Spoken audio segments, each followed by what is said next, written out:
Hi all, അസ്സലാമു അലൈക്കും. Welcome back to Silnaz kitchen. ഇന്നത്തെ റെസിപ്പി നല്ലൊരു വെറൈറ്റി ടേസ്റ്റി ആയിട്ടുള്ള ഈസി ആയിട്ടുള്ള ഒരു അടിപൊളി ബ്രേക്ക്ഫാസ്റ്റിൻ്റെ റെസിപ്പിയാണ്. രാവിലെ തന്നെ നമുക്ക് കുഴയ്ക്കാതെ പരത്താതെ നല്ല ഈസി ആയിട്ട് എളുപ്പത്തിൽ തയ്യാറാക്കിയെടുക്കാൻ പറ്റുന്ന നല്ല ടേസ്റ്റി ആയിട്ടുള്ള ഒരു അടിപൊളി പലഹാരമാണ്.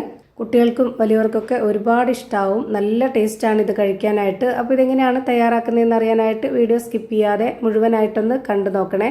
റെസിപ്പിയിലോട്ട് കിടക്കുന്നതിന് മുമ്പായി സിൽനാസ് കിച്ചൺ ചാനൽ ആദ്യമായിട്ട് കാണുന്നവരാണെങ്കിൽ പ്ലീസ് ഒന്ന് സബ്സ്ക്രൈബ് ചെയ്തേക്കണേ. ഒപ്പം തന്നെ ഈ വീഡിയോസ് നിങ്ങൾക്ക് ഇഷ്ടപ്പെടുകയാണെങ്കിൽ ഒരു ലൈക്ക് ചെയ്ത് ഷെയർ ചെയ്ത് സപ്പോർട്ട് ചെയ്യാനും മറക്കരുത്. ഇനി നമുക്ക് ഇതെങ്ങനെയാണ് തയ്യാറാക്കുന്നതെന്ന് നോക്കാം. ഇതിനായി ആദ്യം തന്നെ ഒരു ബൗളിലേക്ക് 2 കോഴിമുട്ട പൊട്ടിച്ചൊഴിച്ചു കൊടുത്തിട്ടുണ്ട്. ഇനി ഇതിലേക്ക് ഒരു പകുതി സബോള ചെറുതായിട്ട് കട്ട് ചെയ്തിട്ട് അതുകൂടെ ഇട്ട് കൊടുക്കാം. ഇനി ഒരു 2 അല്ലി വെളുത്തുള്ളി ചെറുതായിട്ട് കട്ട് ചെയ്തിട്ട് അതുകൂടെ ഇതിലേക്ക് ഇട്ട് കൊടുക്കുന്നുണ്ട്. പിന്നെ വേണ്ടത് യോഗേട്ടാണ്. ഇത് നിർബന്ധമൊന്നുമില്ല, ഉണ്ടെങ്കിൽ ഇട്ട് കൊടുത്താൽ നല്ല ടേസ്റ്റ് ആയിരിക്കും. ഞാനിവിടെ ഇത് 2 ടേബിൾ സ്പൂൺ അളവിൽ ഇട്ട് കൊടുത്തിട്ടുണ്ട്. ഇനി ഇതിലേക്ക് കറിവേപ്പില, മല്ലിയില ചെറുതായിട്ട് കട്ട് ചെയ്തിട്ട് അതുകൂടെ ഇട്ട് കൊടുത്തു. ഇനി ഇതിലേക്ക് ആവശ്യത്തിനുള്ള ഉപ്പും കൂടെ ഇട്ട് കൊടുത്തതിന് ശേഷം ഒരു വിസ്ക് വെച്ചിട്ട് നന്നായിട്ട് ഇളക്കി കൊടുക്കുന്നുണ്ട്. ഇതുപോലെ നന്നായിട്ട് ഇളക്കി കൊടുത്ത ശേഷം ഇതൊന്ന് മാറ്റി വെച്ചേക്കാം. അടുത്തതായിട്ട് നമുക്ക് വേണ്ടത് ദോശമാവാണ്. ഞാനിവിടെ തലേ ദിവസം പച്ചരിയും ഉഴുന്നും ചോറും ഒക്കെ ഇട്ടിട്ട് അരച്ച് വെച്ചിട്ടുള്ളതാണ്. നമ്മൾ സാധാരണ ഒരു രാത്രി റെസ്റ്റ് ചെയ്യാനായിട്ട് വെച്ചിരുന്നതിന് ശേഷം പിറ്റേ ദിവസം എടുക്കുന്ന അതേപോലെ തന്നെയാണ് എടുത്തിട്ടുള്ളത്. ഞാനിപ്പോൾ ഇവിടെ 250 ml കപ്പിൻ്റെ അളവിൽ 1 കപ്പ് നിറയെ എടുത്തിട്ടുണ്ട്. ഇതേപോലെ 2 കപ്പാണ് ഞാനിതിലേക്ക് ഒഴിച്ചു കൊടുക്കുന്നത്. ഓരോരുത്തർക്കും എത്രയാണോ പലഹാരം വേണ്ടത് അതിനനുസരിച്ചുള്ള മാവും ബാക്കിയുള്ള ഇൻഗ്രീഡിയൻസിൻ്റെ അളവും ചേർത്ത് കൊടുക്കുക. ഞാനിവിടെ ഈ ഒരു 2 കപ്പ് മാവിന് വേണ്ടിയാണ് ബാക്കിയുള്ള എല്ലാ ഇൻഗ്രീഡിയൻസിൻ്റെ അളവും കറക്റ്റാക്കി എടുത്തിട്ടുള്ളത്.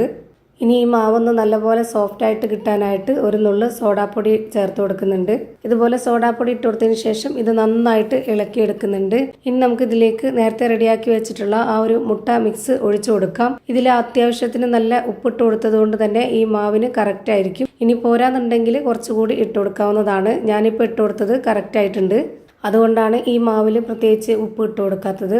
അപ്പോൾ ഈ ഒരു മാവ് സോഡാപ്പൊടി ഇട്ട് നന്നായിട്ട് ഇളക്കി യോജിപ്പിച്ചെടുത്തു. ഇനി ഈ ഒരു മുട്ടയുടെ മിക്സും കൂടെ ഒഴിച്ചു കൊടുത്തിട്ട് നല്ലപോലെ ഇളക്കി കൊടുക്കുന്നുണ്ട്. ഇനി ഈ ഒരു മാവിൻ്റെ കറക്റ്റ് പരുവം എന്ന് പറയുന്നത് നമ്മുടെ സാധാരണ ദോശ ചൂടാൻ വേണ്ടി മാവ് തയ്യാറാക്കുന്ന അതേപോലെ തന്നെയാണ്. നല്ല ആ ഒരു കട്ടിയിൽ വേണം തയ്യാറാക്കി എടുക്കാനായിട്ട്. ഇനി നമുക്കിത് ചുട്ടെടുക്കാം. അതിനുവേണ്ടി സ്റ്റവിലേക്ക് ഒരു പാൻ വെച്ച് കൊടുത്തു. അതിലേക്ക് കുറച്ച് ഓയിലൊന്ന് സ്പ്രെഡാക്കിയതിന് ശേഷം ഇതുപോലെ ഒരു കയ്യിൽ മാവ് ഒഴിച്ചു കൊടുത്തിട്ട് ഇങ്ങനെ ഒന്ന് ചുറ്റിച്ചെടുക്കാം. എന്നിട്ട് ഒരു സൈഡ് വെന്ത് കിട്ടിക്കഴിഞ്ഞാൽ പിന്നെ നമുക്കന്ന് തിരിച്ചിട്ട് കൊടുക്കണം. എന്നിട്ട് ആ ഒരു ഭാഗം കൂടെ ഒന്ന് കുറച്ച് നേരം വേവിച്ചെടുക്കണം. ഇപ്പോൾ ഇതിൻ്റെ ഒരു സൈഡ് വെന്ത് കിട്ടി. ഇനി ഇതൊന്ന് തിരിച്ചിട്ട് കൊടുക്കുന്നുണ്ട്. ഈ ഒരു ഭാഗം കൂടെ ഒന്ന് വെന്ത് വരട്ടെ. ഇനി ഇതൊന്നുകൂടി തിരിച്ചിട്ട് കൊടുക്കുന്നുണ്ട്. ഇപ്പോൾ 2 സൈഡും ഒരുപോലെ വെന്ത് കിട്ടി. ഇനി നമുക്കിത് പാനിൽ നിന്ന് മാറ്റാവുന്നതാണ്. ഇതുപോലെ തന്നെ ബാക്കി എല്ലാ മാവും ചുട്ടെടുക്കാം. ഞാനിവിടെ ഒരു കയ്യിൽ മാവും കൂടെ ഒഴിച്ചു കൊടുത്തിട്ടുണ്ട്. ഈ ഒരു രീതിയിൽ തയ്യാറാക്കുന്നത് ഭയങ്കര സിമ്പിളാണ്. അതുപോലെ തന്നെ നമുക്ക് പ്രത്യേകിച്ച് കറികളുടെ ഒന്നും ആവശ്യമില്ല. നല്ല ടേസ്റ്റാണ്. കുട്ടികളായാലും വലിയവരായാലും നന്നായിട്ട് കഴിക്കും. ഇപ്പോൾ ഞാനിതും തിരിച്ചും മറിച്ചൊക്കെ ഇട്ട് കൊടുത്തിട്ട് നല്ല പോലെ വേവിച്ചെടുത്തു. ഇതുപോലെ തന്നെ എല്ലാം ചുട്ട് ഒരു പാത്രത്തിൽ മാറ്റിയിട്ടുണ്ട്. അപ്പോൾ ഇത്രയേ ഉള്ളൂ ഇന്നത്തെ വീഡിയോ ഇഷ്ടമായാൽ ലൈക്ക് ചെയ്യാനും കമൻറ്റ് ചെയ്യാനും ഷെയർ ചെയ്യാനും മറക്കരുത്. അതുപോലെ തന്നെ ഞാനിടുന്ന പുതിയ വീഡിയോസ് നോട്ടിഫിക്കേഷനായിട്ട് കിട്ടുന്നതിന് വേണ്ടി സബ്സ്ക്രൈബ് ചെയ്ത് ബെല്ലൈക്കൺ അമർത്തി അതിൽ ഓൾ എന്ന ഓപ്ഷൻ എനേബിൾ ചെയ്ത് കൊടുക്കാനും മറക്കരുത്. പുതിയൊരു വീഡിയോയുമായി വീണ്ടും വരും. Thank you for watching.